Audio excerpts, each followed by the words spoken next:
जय हिंद साथियों, घटना चक्र के डिजिटल प्लेटफॉर्म पर आप सभी लोगों का एक बार फिर स्वागत करता हूं। आज के सेशन में हम लोग कुछ महत्वपूर्ण प्रश्नों पर फिर से चर्चा करेंगे। पहला प्रश्न आपके सामने दिया गया है, किस रक्त समूह में एंटीजन नहीं पाया जाता? ठीक है,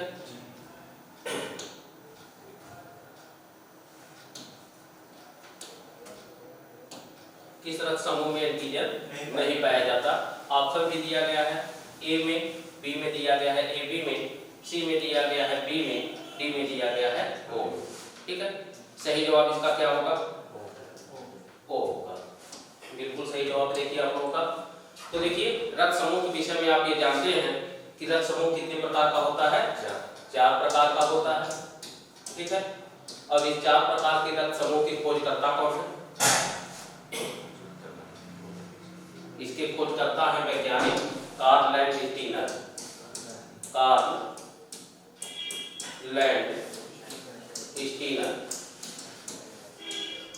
ठीक है, क्लियर? अब कार्ल लैंड स्टीनर ने पूरे रक्त को 4 समूहों में बांटा। ठीक है, तो अब ये बताइए कि 4 समूहों में लैंड स्टीनर ने जो वर्गीकृत किया है, किस आधार पर किया होगा?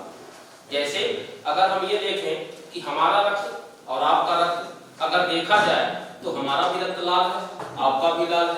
हमारे रक्त में भी प्लाज्मा रक्त कणिकाएं होंगी, आपके रक्त में भी प्लाज्मा और रक्त कणिकाएं होंगी।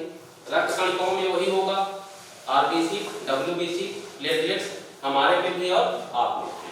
ठीक, अर्थात रंग, रूप, पहचान सारी चीजें एक समान है। ठीक, तो किस आधार पर इन्होंने रक्त को 4 समूहों में वर्गीकृत किया है?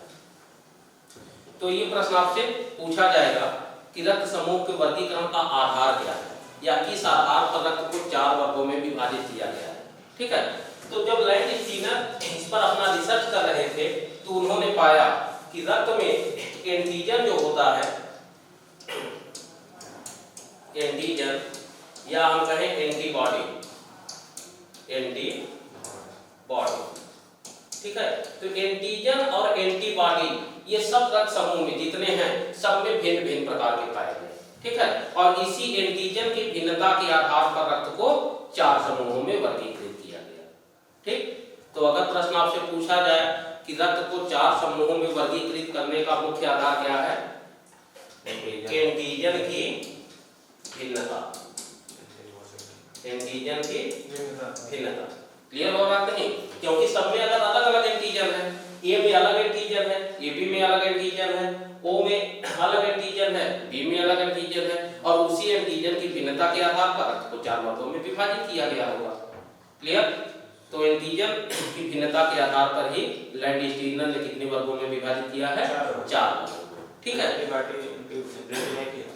सब भिन्न है, एंटीजन और एंटीबॉडी दोनों भिन्न है। देखिए, एंटीजन की भिन्नता के आधार पर हमने कहने का मुख्य कारण क्या था? यहाँ पर तो हमने आपको बताया कि दोनों भिन्न होते हैं, लेकिन यहाँ पर एंटीजन की भिन्नता को आधार बनाने के पीछे मुख्य कारण क्या था?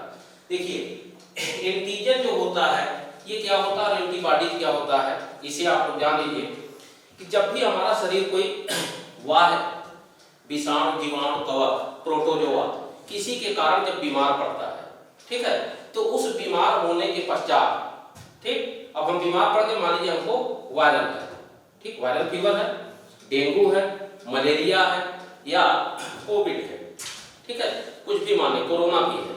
तो कोरोना होने के बाद जब भी कोई वायरस हमारे शरीर में प्रवेश करेगा तो वो वह वायरस क्या करेगा? एक एंटीजन बना देता है, वह वायरस एक एंटीजन बनाएगा। ठीक, और यही एंटीजन फिर जो है उस वायरस को मारने का कार्य करने लगता है। अर्थात यह रोग प्रतिरोधक क्षमता को बढ़ाता है, एंटीजन और एंटीबॉडी। ठीक, और ये बनाया भी जाता है उसी वायरस या उसी बैक्टीरिया के द्वारा, लेकिन बाद में यही एंटीजन जो होता है अपने ही कुल के वायरस को जिसके द्वारा बनाया गया है उसी को मारने का कार्य करने लगता है। ठीक, जैसे देखिए, हमको टीकाकरण जब हुआ होगा कोविड का, सभी लोग करवाए होंगे, यहाँ जितने छात्र बैठे हैं हम उम्मीद है सबका हुआ होगा। ठीक है, तो उसमें क्या किया जाता है? उसमें जो सबसे निम्न कोटि के वायरस होते हैं, जो सबसे कमजोर होते हैं, वही वायरस हमारे शरीर में डाल दिया जाता है, इंजेक्ट कर दिया जाता है। और वह वायरस जब हमारे शरीर में गया होगा तो क्या बनाया होगा, एंटीजन बना दिया होगा। ठीक, और यही एंटीजन भविष्य में कोरोना से लड़ने की क्षमता हमारे अंदर डेवलप करेगा। ठीक, तो टीकाकरण से जो हमको सुरक्षा मिलती है इसीलिए मिलती है क्योंकि जिस भी रोग का टीकाकरण किया जाएगा वह टीकाकरण हमारे लिए क्या होगा, रोग प्रतिरोधक क्षमता को बढ़ाता है। ठीक, और यही एंटीजन फिर बाद में एंटीबॉडी को संश्लेषित करने लगता है। तो एंटीबॉडी का जो निर्माण होता है, एंटीबॉडी का निर्माण किससे होता है, एंटीजन से, और एंटीजन का निर्माण किससे होगा, तो वह सूक्ष्म जीवों से। ठीक है, अब यही एंटीजन जो भिन्न भिन्न प्रकार के पाए जाते हैं रक्त समूहों में, वही एंटीजन का भिन्नता ही रक्त समूहों को 4 वर्गों में विभाजित करने का मुख्य आधार होता है। ठीक, तो 4 वर्गों में विभाजन किस आधार पर किया गया होगा, एंटीजन की भिन्नता के आधार पर। दूसरा प्रश्न जैसे कि आपके सामने दिखा गया है कि किस रक्त समूह में कौन सा एंटीजन है, या किस में एंटीजन नहीं पाया जाता, या किस में एंटीबॉडी नहीं पाया जाता, ये प्रश्न भी आपसे पूछा जा सकता है। ठीक, तो आइए उस पर चर्चा करते हैं। इस तरह से आप एक ग्राफ बना लीजिएगा।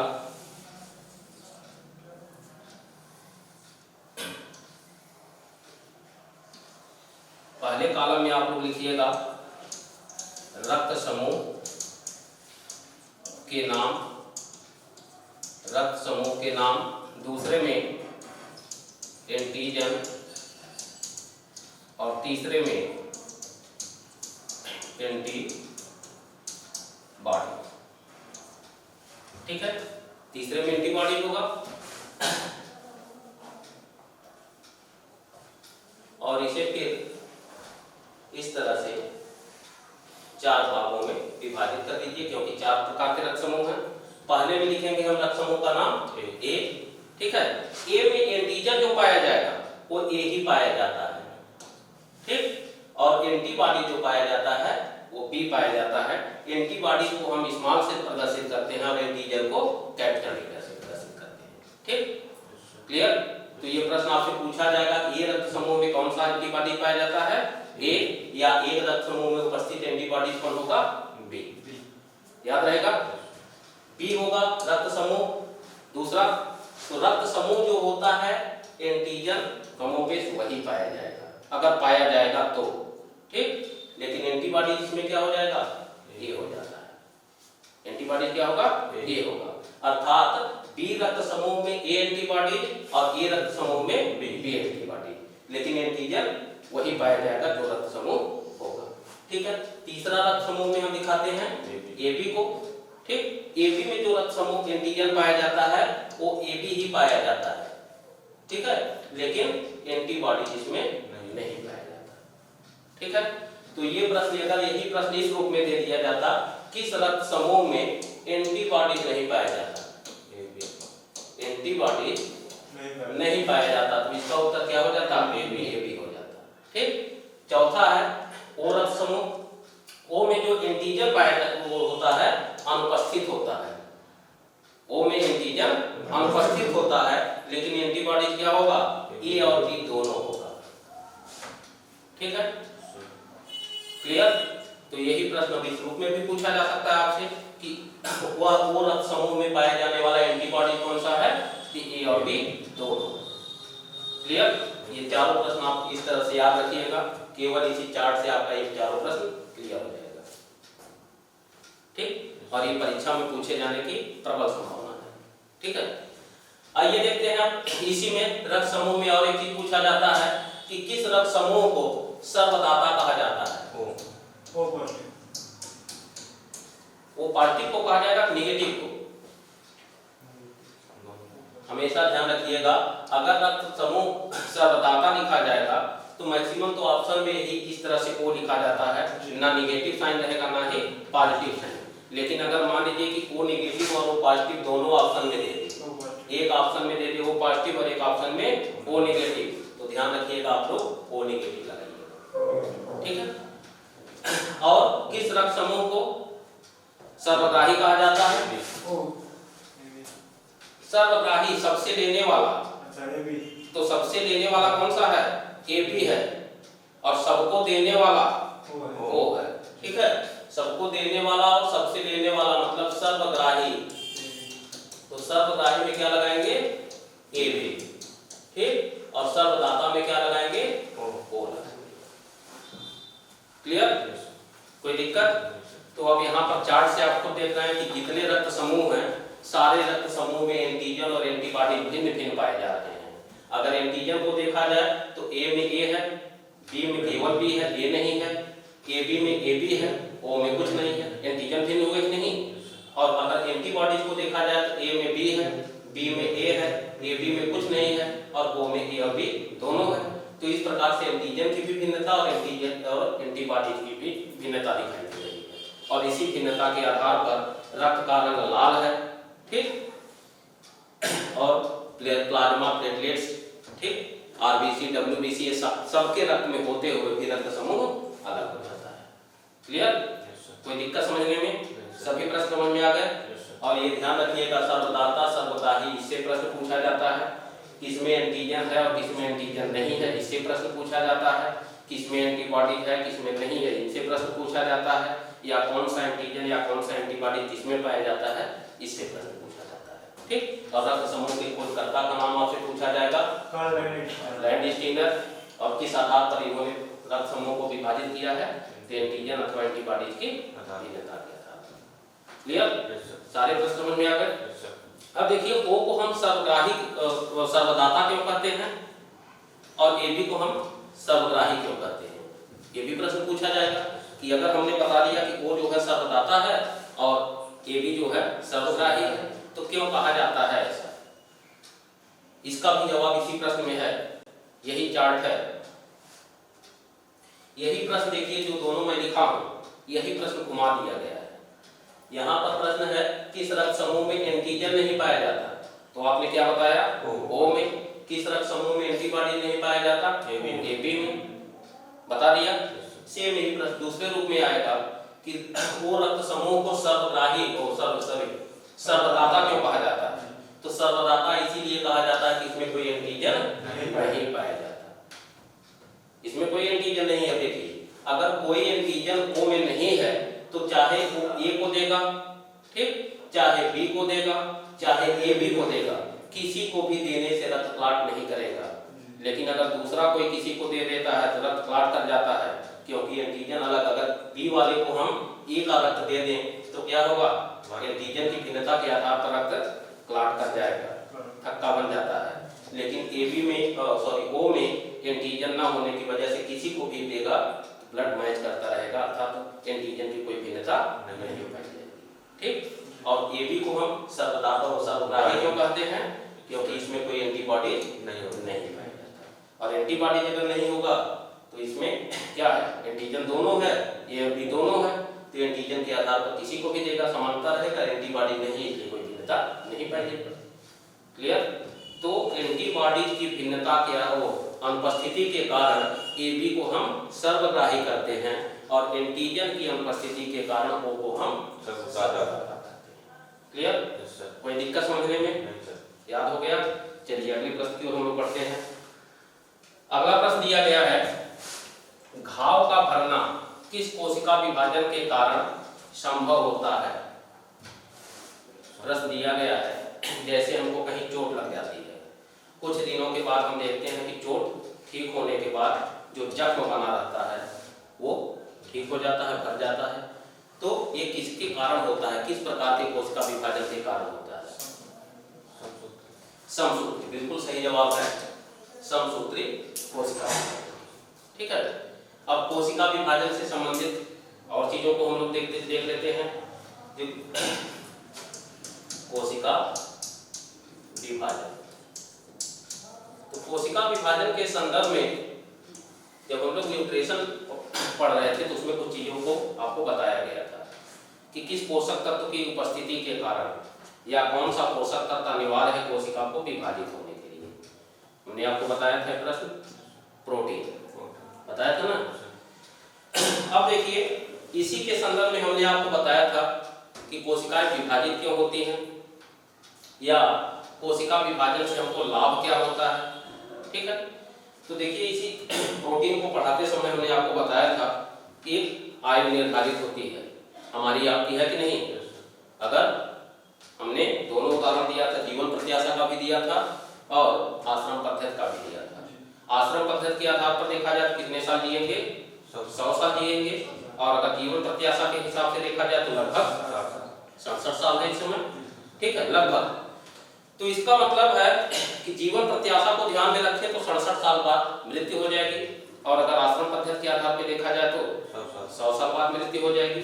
लेकिन इसमें हमने आपको बताया था उस दिन विजय जी थोड़ा सा डिस्टर्ब हो गए थे कि सर 67 साल हैं, तो हमने आपको बताया था ना कि ऐसा नहीं, फिक्स नहीं कर दिया गया है, ऐसा नहीं कि चाबी भर दिया गया 67 साल बाद वो बंद, कोई घड़ी का सेल नहीं है, ठीक है। कुछ लोग देखिए 114 साल पेपर में भी पढ़े होंगे जी जी हैं, या गांव में भी आप लोग सुने होंगे उनकी दादी जो है 106 साल बाद है ना। तो ये फिक्स नहीं है, लेकिन ये मान लिया गया है कि 100 साल हमारी आयु है। तो जैसे हमारी आयु निर्धारित है 100 साल या 67 साल, वो ऐसे ही हमारे जो शरीर का निर्माण हुआ है कोशिकाओं से, उन कोशिकाओं का भी एक जीवन काल होता है, ठीक है। उस जीवन काल को व्यतीत करने के बाद वो कोशिकाएं मर जाती हैं, ठीक। और अगर हम उदाहरण आपको दें कि इसी कमरे में, जिस कमरे में आप क्लास में बैठे हैं, ये किससे बना हुआ है? इसकी सबसे छोटी इकाई क्या है? ईंट है, ईंट है ना। इसका मतलब है कि अगर हम ये कहें कि एक एक ईंट को मरा हुआ समझ के आप निकालते जाइए, एक दिन में एक ईंट हटा दीजिए, तो कुछ दिनों के बाद मान लीजिए अगर इस कमरे के निर्माण में 10,000 ईंट लगा होगा, तो कुछ दिनों के बाद 10,000 ईंट खत्म। तो अगर ईंट हटा देंगे तो क्या ये कमरा रह जाएगा? नहीं रह जाएगा, खाली प्लाट हो जाएगा, हो जाएगा कि नहीं। तो उसी प्रकार से अगर हमारे शरीर का निर्माण कोशिकाओं से हुआ है और सारी कोशिकाएं हमारे शरीर की मर जाती हैं, तो क्या ये शरीर रहेगा? नहीं रहेगा, ठीक। इसका मतलब है कि हमको चोट लगती है, चोट लगने के बाद जहां पर चोट लगी है वहां की कोशिका डेड हो जाती है, डेड हो जाती है ना। लेकिन हम ये देखते हैं कि कुछ दिनों के बाद फिर से ठीक हो जाती है। इससे निष्कर्ष निकलता है कि कोशिकाएं मरती भी हैं और कोशिकाओं का जन्म भी होता है, ठीक। और कोशिका के जन्म को ये कहा जाता है कोशिका विभाजन, ठीक। अर्थात ये प्रश्न आपसे पूछा जाएगा कि जंतुओं के या मनुष्य के शरीर में नई कोशिकाओं का निर्माण किस क्रिया से होता है? कोशिका विभाजन से होता है, ठीक है। कोशिका विभाजन ही नई कोशिकाओं को जन्म देती है, ठीक। अब ये होता कैसे है? देखिए कोशिका विभाजन, तो कोशिका विभाजन देखिए कुल 3 प्रकार का होता है, कुल 3 प्रकार से होता है, ठीक। ये प्रश्न आपसे पूछा जाएगा और तीनों प्रकार का नाम यहाँ पर आपके ऑप्शन में दिया गया है। पहला है असूत्री, दूसरा है समसूत्री और तीसरा है अर्धसूत्री। अर्धसूत्री, ठीक है। अंग्रेजी में इसे कहा जाता है ये माइटोसिस, इसे कहा जाता है माइटोसिस, इसे कहा जाता है मियोसिस, ठीक है। ये 3 प्रकार की कोशिका विभाजन होती है, अर्थात इन 3 प्रकार के द्वारा 3 प्रकार की कोशिकाएं विभाजित होकर नई कोशिकाओं को जन्म देती हैं, ठीक है। अब यहाँ से ध्यान क्या रखना है आपको? दूसरा प्रश्न, अगर प्रश्न आपसे सीधे पूछ ले कि कोशिका विभाजन कितने प्रकार से होती है, तो आप आंसर लगाएंगे 3 प्रकार से होती है।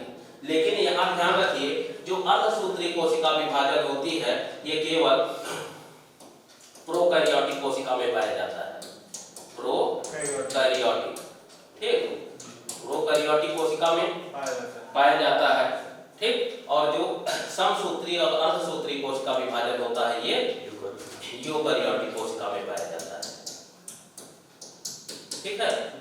अर्थात जो सूक्ष्म जीव होते हैं जिन्हें हम लोग अपने नाकों से सामान्यतः नहीं देख पाते, जैसे बैक्टीरिया हुआ, ठीक। ये सब हमारे सूक्ष्म जीव हैं जिनको हम सीधे नहीं देख सकते। इस कमरे में भी बैक्टीरिया वायरस सब हैं लेकिन नहीं दिखाई दे रहे हैं, ठीक। तो इसको हम रखते हैं प्रोकैरियोटिक कोशिका में, और इन कोशिकाओं में जो कोशिका विभाजन होता है किस प्रकार का होता है? समसूत्री कोशिका विभाजन। और हमारे आपके शरीर में जो होगा वो क्या होगा? समसूत्री और अर्धसूत्री, ठीक है। अब इसमें देखिए अर्धसूत्री कोशिका विभाजन में एक कोशिका विभाजित होती है और एक कोशिका के विभाजन होने से 2 नई कोशिकाओं का जन्म होता है, ठीक है। तो ये प्रश्न पूछा जाएगा आपसे कि अर्धसूत्री कोशिका विभाजन में एक कोशिका विभाजित होकर कितनी कोशिकाओं को जन्म देती है? 2 कोशिकाओं को जन्म देती है, ठीक है। समसूत्री कोशिका विभाजन में भी एक कोशिका विभाजित होती है और दो नई कोशिकाओं को जन्म देती है, ठीक है। अर्थात असूत्री में भी एक कोशिका विभाजित होकर दो कोशिकाओं को जन्म देगी और समसूत्री में भी एक कोशिका विभाजित होकर दो कोशिकाओं को जन्म देती है। लेकिन अर्धसूत्री कोशिका विभाजन में क्या होता है, एक कोशिका विभाजित होकर चार नई कोशिकाओं को जन्म देती है। अर्धसूत्री में चार नई कोशिकाओं का जन्म होता है और समसूत्री और अर्धसूत्री में दो नई कोशिकाओं का जन्म होता है। ये प्रश्न आपसे पूछा जाएगा, ठीक। देखिए बहुत डीप में यहाँ इसलिए नहीं जा रहे हैं क्योंकि आप लोगों का एसएससी जीडी का एग्जाम है और एग्जाम को ध्यान में रखते हुए क्योंकि प्रैक्टिस बैच चलाया जा रहा है तो बहुत डीप में चले जाएंगे तो क्या होगा, आपको लाभ भी नहीं होगा और समय भी ज्यादा जाएगा। परीक्षा ये आप लोगों का खत्म हो जाए उसके बाद हम पूरा ठीक पूरे विज्ञान को पूरा इत्मीनान से एकदम डीप से डीप प्रश्न आपको बताएंगे, ठीक है। लेकिन यहाँ भी समझने के लिए जितनी की आवश्यकता होगी उतना आपको बताया जाएगा, ठीक। प्रश्न भी आपका फंस जाए और समझ में भी आ जाए तो उतने पे हम यहाँ डिस्कस करेंगे।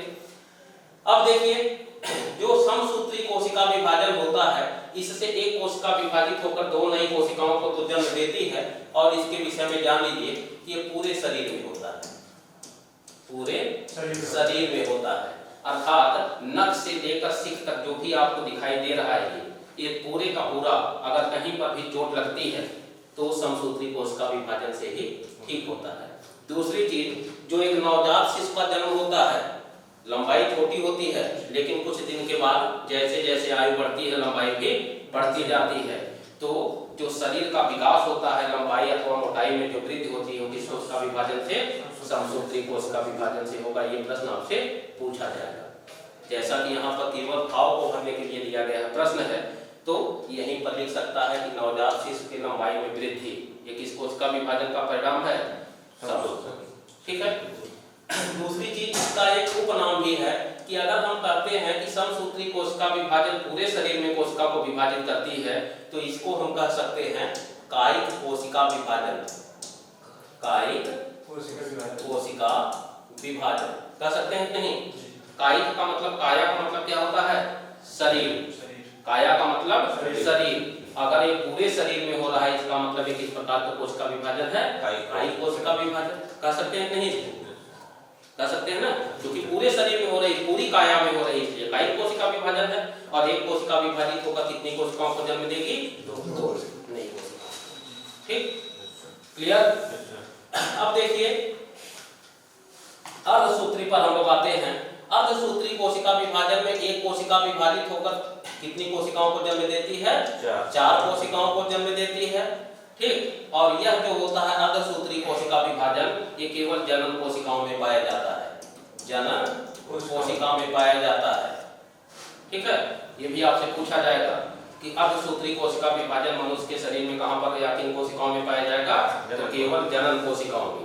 और पूरे शरीर में किस प्रकार की कोशिका विभाजन पाई जाती है, समसूत्री, ठीक। और जनन कोशिकाओं में किस प्रकार का कोशिका विभाजन होगा, अर्धसूत्री, ठीक है। अब इसे देखिए अर्धसूत्री कोशिका विभाजन का भी एक उपनाम है, इसे कहा जाता है न्यूनकारी कोशिका विभाजन, न्यूनकारी कोशिका विभाजन, ठीक। न्यून का मतलब क्या होता है, कम, ठीक। इसे हम कहते हैं न्यूनकारी कोशिका विभाजन। तो क्यों कहा जाता है इसे आप समझ लीजिए। यहाँ तो आपका इंपॉर्टेंट प्रश्न यही है कि किस कोशिका विभाजन को न्यूनकारी कोशिका विभाजन कहेंगे, उत्तर लगा देंगे आप अर्धसूत्री कोशिका विभाजन। और इसे कायिक कोशिका विभाजन कहते हैं, समसूत्री को। न्यूनकारी क्यों कहते हैं इसे आप केवल समझ लीजिए, ठीक है। ये केवल समझ लीजिए क्योंकि आपके दिमाग में प्रश्न आया होगा कि कायिक कोशिका विभाजन को सर ने बताया कि पूरे शरीर में है इसलिए कायिक कहा गया, न्यूनकारी क्यों कहा गया, प्रश्न केवल आपको समझने के लिए बता दे रहा हूँ, परीक्षा में हमको नहीं लग रहा पूछा जाएगा, ठीक, बहुत डीप हो जाएगा ये। देखिए हम ये जानते हैं कि हमारे शरीर में गुणसूत्र पाए जाते हैं, गुणसूत्र जिसे क्रोमोसोम भी कहते हैं, ठीक है, क्रोमोसोम कहते हैं। और क्रोमोसोम की संख्या मनुष्य के शरीर में कितनी होती है, 46, कितनी होती है, 46। अर्थात जोड़ी में अगर देखा जाए तो कितनी जोड़ी, 23 जोड़ी। ये हमेशा पेयर में पाया जाता है, ठीक। तो 23 जोड़ी याद रखिए, आपको कुल संख्या 46 याद रखिए। ये प्रश्न आपके लिए इंपॉर्टेंट है, जो मैं अपना शीट दिया हूँ उसमें प्रश्न मैं लिख कर दिया हूँ, ऑनलाइन में शीट भी दिया गया था, आपको मिला है नहीं? चलिए उपलब्ध हो जाएगा। तो देखिए ये गुणसूत्र पाए जाते हैं और ये गुणसूत्र कुल कितनी संख्या में है? 46, और जोड़े में पूछा जाए तो 23। ठीक, तो ये जो गुणसूत्र पाए जाते हैं ये कोशिका के केंद्र में पाया जाता है। ये गुणसूत्र कहाँ होते हैं?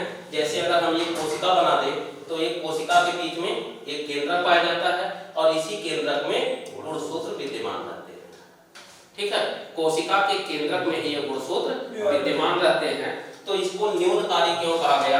देखिए अर्धसूत्री और समसूत्री कोशिका विभाजन में मात्र कोशिका में जितना गुणसूत्र पाया जाता है, संतत कोशिका अर्थात जन्म लेने वाली कोशिका में भी गुणसूत्रों की संख्या उतनी ही रहती है।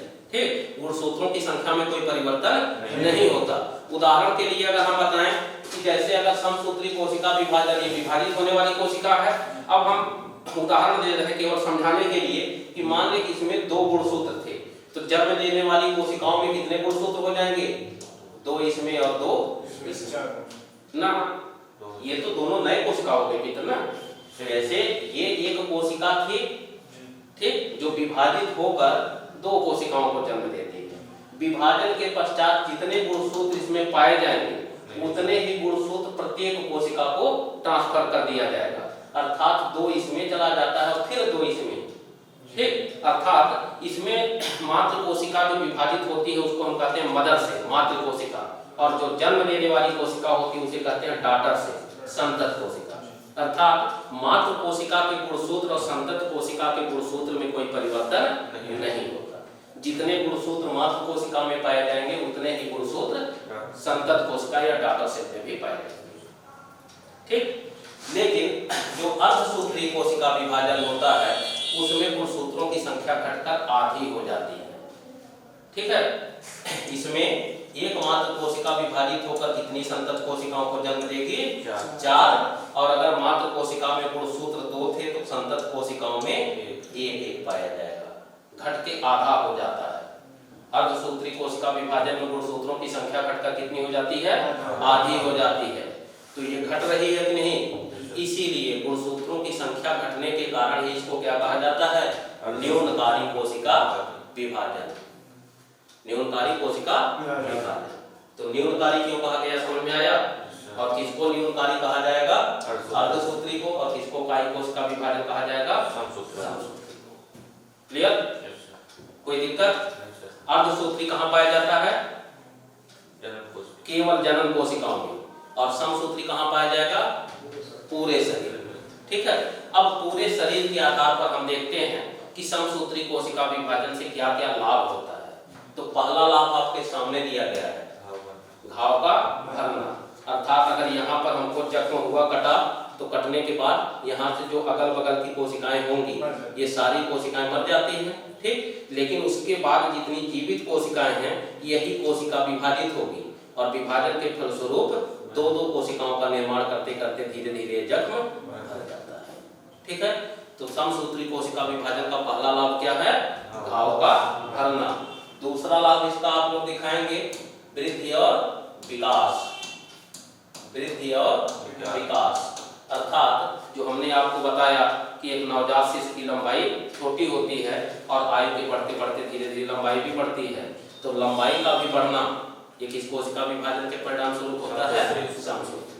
ठीक, और इसी के तीसरा लाभ इसका जो होता है ये होता है अंगों का रीजनरेशन, पुनर्निर्माण। जो हमारे आपके शरीर में क्षमता नहीं पाई जाती, लेकिन कुछ जीव हैं जैसे छिपकली। छिपकली का पूंछ काट दीजिए तो कुछ दिनों के बाद देखते हैं कि फिर से नई पूंछ आ जाती है। तो ये जो नई पूंछ फिर से आ जाती है किस कोशिका विभाजन से आई होगी? समसूत्री कोशिका विभाजन। तो अंगों का पुनर्निर्माण, घाव का भरना और लंबाई में वृद्धि और विकास या शारीरिक वृद्धि और विकास किस कोशिका विभाजन का परिणाम है? समसूत्री। क्लियर? कोई दिक्कत? समझ में आया? कोशिका विभाजन कितने प्रकार का होता है? 3 प्रकार। अर्धसूत्री कहाँ पाया जाता है? प्रोकैरियोटिक में। और समसूत्री और अर्धसूत्री कहाँ पाया जाता है? यूकैरियोटिक में। ठीक, इतने प्रश्न आपसे कोशिकाओं के संबंध में पूछा जा सकता है। ठीक है, देखिए इस तरह से जो भी प्रश्न आपके सामने आएंगे उन प्रश्नों के आधार पर जितने संभावित और प्रश्न बन सकते हैं पूरा का पूरा हम आपको कराएंगे, ठीक है। और इससे संबंधित कुछ महत्वपूर्ण चीज वन लाइनर के रूप में आपको प्रोवाइड भी कराया जाएगा। अगला प्रश्न दिया गया आपके सामने है मलेरिया और कालाजार। मलेरिया और कालाजार किससे होता है? तो एक सीट आपको देखिए उद्योग रोग से संबंधित हमने प्रोवाइड कराया था, आप लोगों को नहीं मिल पाया है, उसमें मैं पूरे रोग को दे दिया हूँ। और एक प्रश्न आपके रोग से आएगा कि किस रोग, कौन सा रोग किससे होता है और किस रोग में शरीर का कौन सा भाग प्रभावित होता है, ठीक है। ये प्रश्न आप लोग देखे होंगे अपने प्रैक्टिस सेट में जरूर आता है।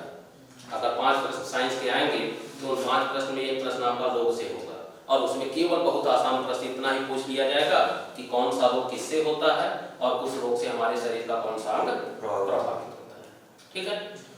तो वहां पर देखिए हमने आपको जो दिया था उसमें देखिएगा मलेरिया और कालाजार ये किससे होता है? प्रोटोजोआ से होने वाला रोग है, ठीक है। मलेरिया और कालाजार किससे होता है? प्रोटोजोआ से। और इसके अलावा प्रोटोजोआ से और क्या क्या होता है? तो मलेरिया और कालाजार तो आप लोगों ने देख लिया। इसके अलावा देखिए पायरिया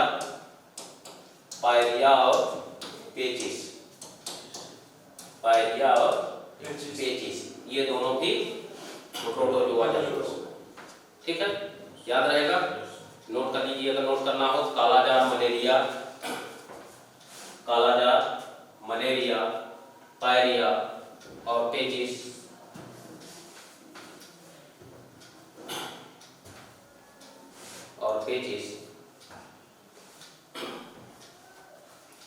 प्रोटोजोआ से होने वाले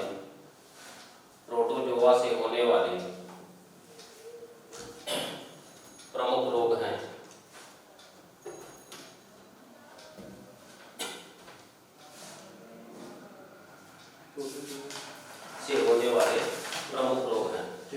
ठीक है। अब देखिए मलेरिया से संबंधित कुछ प्रश्न आपसे और पूछा जा सकता है, ठीक है। मलेरिया से ज्यादातर प्रश्न पूछे जाते हैं। तो इसमें देखिए मलेरिया जो होता है इससे जो प्रभावित अंग होता है या किस पर ज्यादा प्रभाव पड़ता है, तो ये जो प्रभाव पड़ता है ये आरबीसी पे पड़ता है, ठीक है। आरबीसी पर अर्थात रक्त कोशिकाओं पर, किस पर? रक्त कोशिकाओं पर। और स्पेशली अगर अंग देखा जाए तो प्लीहा या तिल्ली, ठीक है। अर्थात मलेरिया से कौन सा अंग प्रभावित होता है? प्लीहा या तिल्ली, ठीक है। अब जो प्लीहा होता है इसके संबंध में जान लीजिए कि इसे आरबीसी का कब्रिस्तान कहा जाता है, आरबीसी का कब्रिस्तान भी कहा जाता है, ठीक। और प्लीहा को ही मानव शरीर का ब्लड बैंक भी कहते हैं,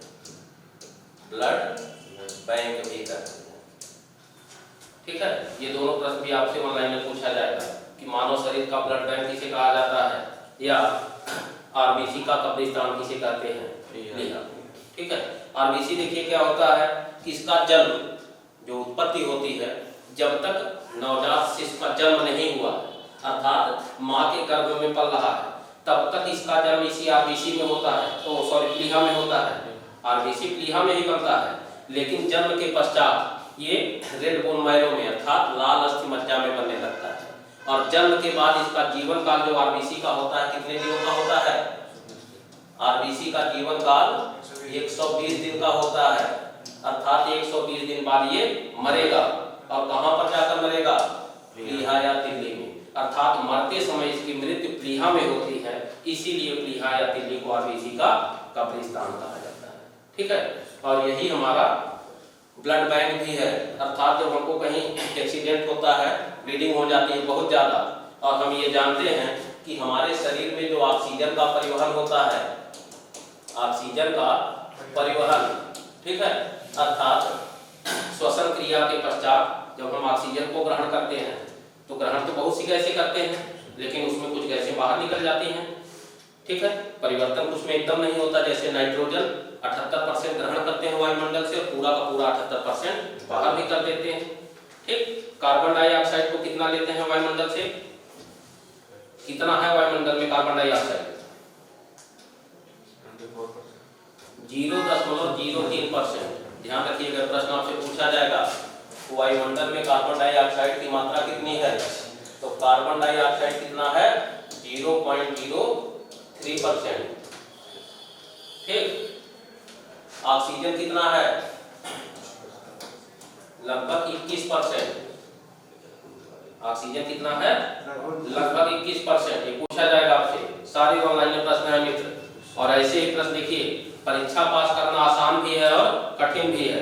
कठिनाई कब होती है? जब हम आसान प्रश्नों को गलत कर देते हैं और कठिन प्रश्नों पर सही करने का प्रयास करते हैं।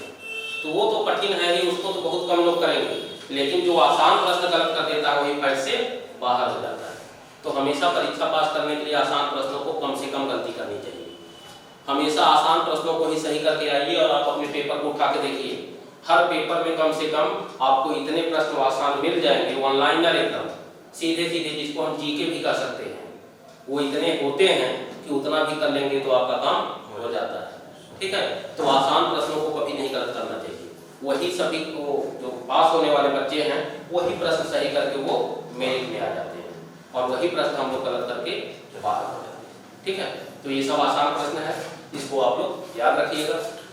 अब जब ऑक्सीजन को ग्रहण करते हैं तो ऑक्सीजन हमारे शरीर के फेफड़ा जो होता है लंग्स, उसी में जाकर ये रुका रहता है। ठीक, और हृदय से रक्त के शुद्धि के लिए, अर्थात उसमें जो कार्बन डाइऑक्साइड मिला रहता है उसको निकाल के हमको फेफड़े तक लाना है उस कार्बन डाइऑक्साइड को, तभी तो हम बाहर निकालेंगे उसको वायुमंडल में। और यहाँ से जो ऑक्सीजन रुका हुआ है उस ऑक्सीजन को लेकर वो पूरे शरीर में बहने लगता है। ठीक है, अब हम रक्त परिसंचरण हल्का सा यहाँ बता देते हैं आपको, बहुत थोड़ा सा समझने के लिए। देखिए, जो मानव हृदय होता है, मानव हृदय ये कुल 4 चैम्बर में बटा होता है। ठीक है, पहला इसका ये ऊपर वाला भाग क्या कहलाता है? अलिंद कहलाता है, और नीचे वाले दोनों भाग को क्या कहते हैं? नीलय कहा जाता है।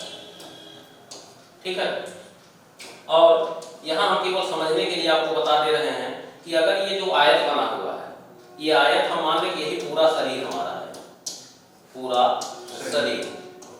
जैसे गणित में मान लेते हैं कि माना संख्या यक्ष है।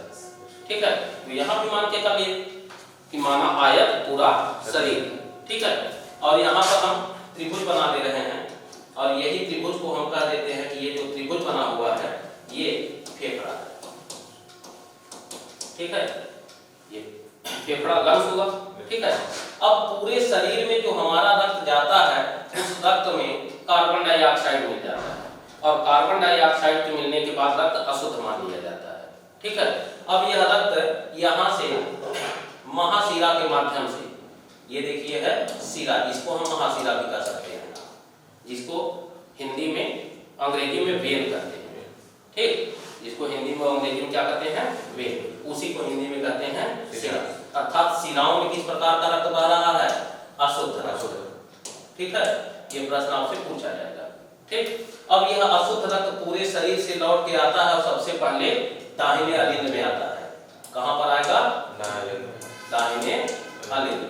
ठीक है, दाहिने अलिंद में आने के बाद यहाँ पर वाल्व लगा रहता है, और इसी वाल्व के माध्यम से ये पंप कर देता है कहां पर? दाहिने नीलय। ठीक है, और दाहिने नीलय से यहाँ पर एक पल्मोनरी धमनी निकलती है, इसका नाम है पल्मोनरी धमनी। ठीक है, पल्मोनरी धमनी के माध्यम से यह अशुद्ध रक्त फेफड़े में जाता है। ठीक, अब इस रक्त में हम ये जानते हैं कि आरबीसी में पाया जाता है हीमोग्लोबिन। आरबीसी में क्या पाया जाता है? हीमोग्लोबिन पाया जाता है, और यह हीमोग्लोबिन ऑक्सीजन के साथ क्रिया कर लेता है और बना देता है ऑक्सीजन के साथ क्रिया करके ऑक्सी हीमोग्लोबिन। Oxy haemoglobin. ठीक है, अब यह हीमोग्लोबिन में अर्थात ऑक्सीजन के साथ, वो हीमोग्लोबिन के साथ ऑक्सीजन मिला हुआ है। अब यह ऑक्सी हीमोग्लोबिन युक्त रक्त जो होता है ये यहाँ से पल्मोनरी शिरा के माध्यम से, अब इसको हम कहेंगे पल्मोनरी शिरा। ठीक है, पल्मोनरी शिरा के माध्यम से बाएं अलिंद में आता है, बाएं अलिंद से फिर पंप कर देगा बाएं नीलय को, और बाएं नीलय में लगी हुई छोटी छोटी धमनियों के माध्यम से शरीर में पहुंचा दिया जाता है। ठीक है। इसका मतलब है कि जो हमारे शरीर में आरबीसी कार्यालय का मुख्य कार्य क्या है, ऑक्सीजन का परिवहन करना या गैसों का परिवहन करना, कार्बन डाइऑक्साइड को लाना और ऑक्सीजन को पहुंचाना। ठीक, और हमने आपको चर्चा भी कर रहे थे, जो मूल प्रश्न है कि इसको ब्लड बैंक क्यों कहा जाता है, प्लीहा या दिल्ली को, ये केवल समझना है आपको। तो मान लीजिए कि हमको कहीं एक्सीडेंट होने के बाद बहुत ज्यादा ब्लीडिंग हो जाती है, ठीक, ब्लीडिंग होने के बाद भी हम ये देखते हैं कि कुछ देर जीवित रहता है इंसान। क्यों जीवित रहता है, जबकि हम ये जानते हैं कि ऑक्सीजन की अनुपस्थिति में व्यक्ति की मृत्यु हो जानी चाहिए। और ऑक्सीजन हम कितना भी ले लें, वायुमंडल में तो ऑक्सीजन है, हमारे एक्सीडेंट के बाद भी ऑक्सीजन नहीं कम हुआ है, एक्सीडेंट हमारा हुआ है, पर्यावरण वही है हमारा। ठीक, तो ऑक्सीजन लेते भी हैं, तो अगर हमारे शरीर की एक एक कोशिका को ऑक्सीजन अगर नहीं मिलेगा तो हम मर जाते हैं। ठीक है, तो यह ऑक्सीजन ब्लीडिंग होने के बाद भी ऑक्सीजन पूरे शरीर में पहुंचाने का कार्य कौन करता है, तो जो हमारे प्लीहा में थोड़ा सा संचित रक्त रहता है आपातकाल के लिए, वही आपातकाल का रक्त ऑक्सीजन को परिवहन करने के लिए उत्तरदायी होता है। इसीलिए इसको हम कहते हैं ब्लड बैंक, अर्थात ये आपातकाल में यूज होता है, सामान्यतः यूज नहीं होता। ठीक है, समझ में आया ना, मतलब ये समझ में आया कि क्यों ब्लड बैंक कहते हैं, केवल इतना ही बताना था यहाँ से। दूसरी चीज यहाँ से ऑनलाइन प्रश्न दो को आपसे पूछा जा सकता है कि किस वाहिका में या रक्त वाहिका में शुद्ध रक्त बहेगा और किसमें अशुद्ध रक्त, शुद्ध रक्त और अशुद्ध रक्त। तो शुद्ध रक्त बहता है धमनियों में और अशुद्ध रक्त बहता है शिराओं में। ये दोनों प्रश्न याद रखिएगा, शुद्ध रक्त किसमें बहेगा, धमनियों में, और अशुद्ध रक्त किसमें बहेगा, शिराओं में। ठीक, धमनी को आर्टरीज कहा जाता है और शिराओं को वेन कहा जाता है।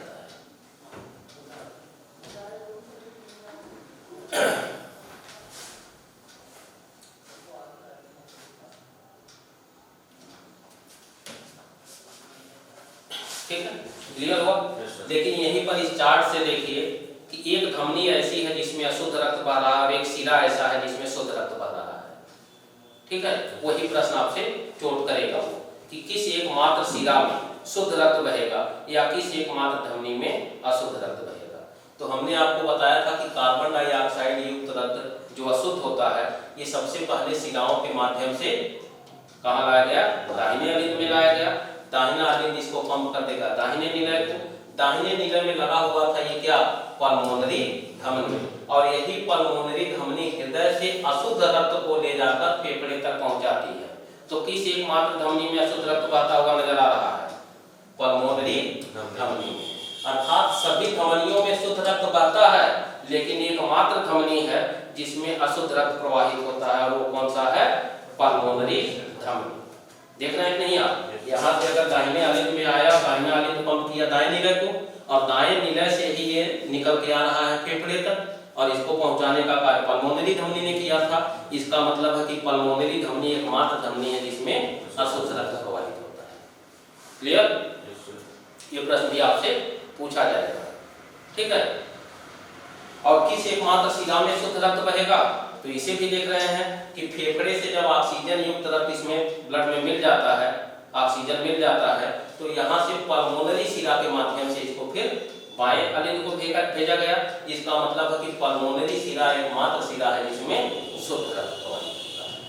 ठीक, इसे भी नोट कर लीजिए आप लोग कि पल्मोनरी शिरा में शुद्ध रक्त बहेगा और पल्मोनरी धमनी में अशुद्ध रक्त बहेगा। ठीक है, हालांकि ये जितने ऑनलाइन में प्रश्न है आपको प्रोवाइड कराएंगे। समझ में आ गया है ना, कोई प्रश्न कोई दिक्कत, किसी को कुछ भी पूछना है समझना है, आगे बढ़े। अगला प्रश्न दिया गया है, निम्नलिखित में से किस पोषक तत्व की कमी से रिकेट्स नामक बीमारी होती है, विटामिन डी की कमी से। ठीक है, तो रिकेट्स नामक रोग होता किसको है, रिकेट्स रोग किसको होता है, केवल बच्चों में होता है। ठीक है, इसी को सूखा रोग कहा जाता है। ठीक, ये सूखा रोग है जो केवल बच्चों में होता है। और इस रोग का लक्षण क्या है, तो इस रोग का लक्षण है अस्थि कमजोरी, अस्थि कमजोरी, अर्थात अस्थियां कमजोर हो जाती हैं इसमें। ठीक, तो किस विटामिन की कमी से अस्थियां कमजोर हो जाती हैं? विटामिन डी की कमी से। यही प्रश्न दूसरे रूप में भी आ सकता है कि किस विटामिन की कमी से अस्थियां कमजोर हो जाती हैं, तभी वही प्रश्न पूछा गया है। ठीक, और विटामिन डी की कमी से रिकेट्स तो हो गया आपका बच्चों को होने वाला रोग। ये प्रश्न आपको पूछा जाएगा कि रिकेट्स किसको प्रभावित करता है? बच्चों को। तो विटामिन डी की कमी ऐसा नहीं केवल बच्चों में ही होगा, हमारे आपके शरीर में भी हो सकता है, अर्थात वयस्कों में भी हो सकता है विटामिन डी की कमी। तो वयस्कों में विटामिन डी की कमी से कौन सा रोग होगा? तो उसे कहा जाता है ऑस्टियोमाइलेशिया। क्या कहा जाता है? ऑस्टियोमाइलेशिया। ठीक, और इसे भी वही अस्थि कमजोरी ही कहा जाता है। नोट कर लीजिए, विटामिन डी की कमी से वयस्कों में होने वाला रोग ऑस्टियोमाइलेशिया कहलाता है, और बच्चों में रिकेट्स।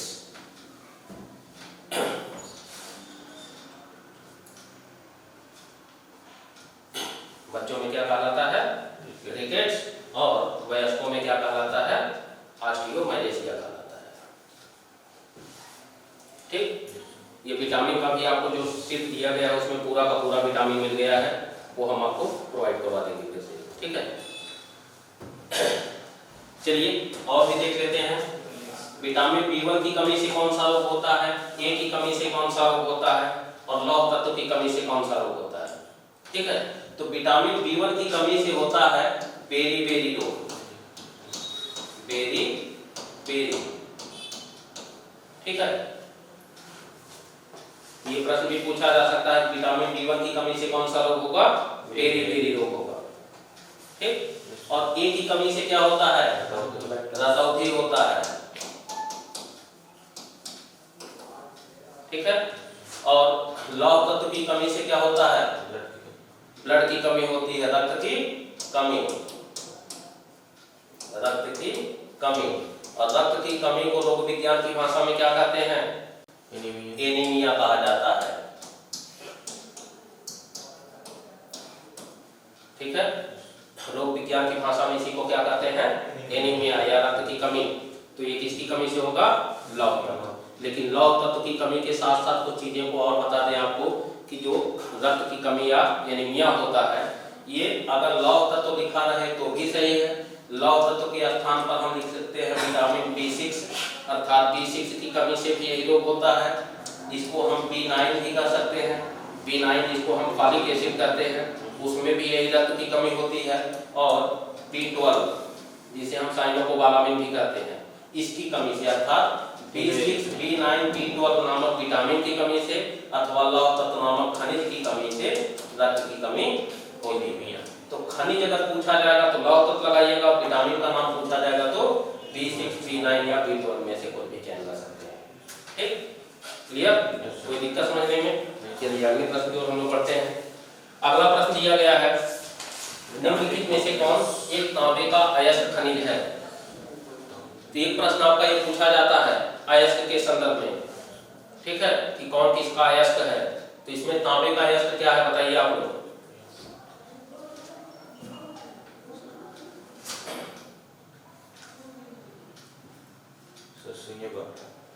देखिए कोई दिक्कत नहीं है। देखिए हमने आपको पहले क्लास में भी बताया था और आज मैं फिर आप लोगों को बता रहा हूँ। अगर क्लासरूम में किसी भी प्रश्न को बताने में दिक्कत हो, लेकिन आप लोग शर्माइए मत, झिझकिए मत, बताइए, क्योंकि अगर गलत होगा तो कोई दिक्कत नहीं, वही सीखने के लिए ही यहाँ पर आए। अगर ये जानते रहते तो क्लासरूम में बैठने की आवश्यकता क्या थी? यही तो सीखने के लिए जा रहे हैं। और अगर यहाँ पर गलत होगा तो वो आपकी इच्छा में गलती होगी, क्योंकि सुधार का मौका है आपके पास। लेकिन अगर यही पर गलती आप परीक्षा हाल में कर देंगे तो क्या होगा? एक साल आपका पूरा का पूरा चला जाएगा। चला जाएगा कि नहीं? जो समय गया वो भी गया, समय तो गया ही, और पूरा का पूरा एक साल बाद पता नहीं कब वैकेंसी आएगी। ठीक, मेहनत आपका पूरा का पूरा नष्ट हो गया, हुआ कि नहीं? उस साल के लिए। हालांकि मेहनत कभी जाया नहीं जाता। जो मेहनत इस परीक्षा के लिए आप करेंगे वो मेहनत ऐसा नहीं कि अगर ये परीक्षा नहीं निकला तो ये मेहनत खत्म। कम से कम इसमें जितनी तैयारी की है वो तो ठोस रूप में आपके पास संचित हो गया ना, ये आपकी जमा पूंजी हो जाती है। इसका कहीं आप और इसको कैच करवा सकते हैं, किसी दूसरी परीक्षा में इतना आप जानते रहेंगे, तो उसकी तैयारी के लिए आप कम समय भी देंगे तो आसानी से तैयार करेंगे। ठीक है, तो क्लासरूम में कहीं कोई झिझक नहीं, आराम से आप लोग आंसर दीजिए। ठीक है, चलिए देखते हैं हम लोग। तांबे का अयस्क पूछा गया है, तो इसमें तांबे का अयस्क है चैल्कोसाइट, इसी को और नाम लिख लीजिए। चैल्कोसाइट के अलावा इसको हम चैल्कोपाइराइट भी इसका होता है, चैल्कोपाइराइट, चैल्कोपाइराइट, चैल्कोसाइट, ये सब किसके अयस्क है? तांबे के। ठीक है, सीनेबार जो होता है ये पारे का अयस्क होता है, सीनेबार किसका है? पारा, मरकरी। ठीक है, और जो गैलेना होता है ये शीशे का अयस्क होता है, शीशे का अयस्क क्या कहलाता है? गैलेना। ठीक है, तो चैल्कोपाइराइट, चैल्कोसाइट ये सब तांबे का अयस्क है, सीनेबार पारे का अयस्क है, गैलेना शीशे का अयस्क है। इसी प्रकार से अगला लिख लीजिएगा बॉक्साइट, बॉक्साइट किसका अयस्क है? एल्युमिनियम का है, किसका है? एल्युमिनियम का।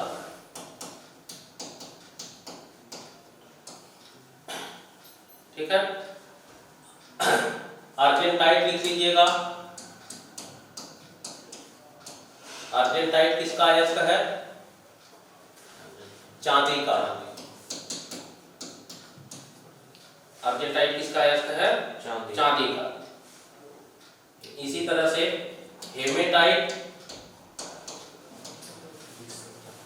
हेमेटाइट किसका अयस्क है? लोहे का। ठीक है, हेमेटाइट लोहे का अयस्क है।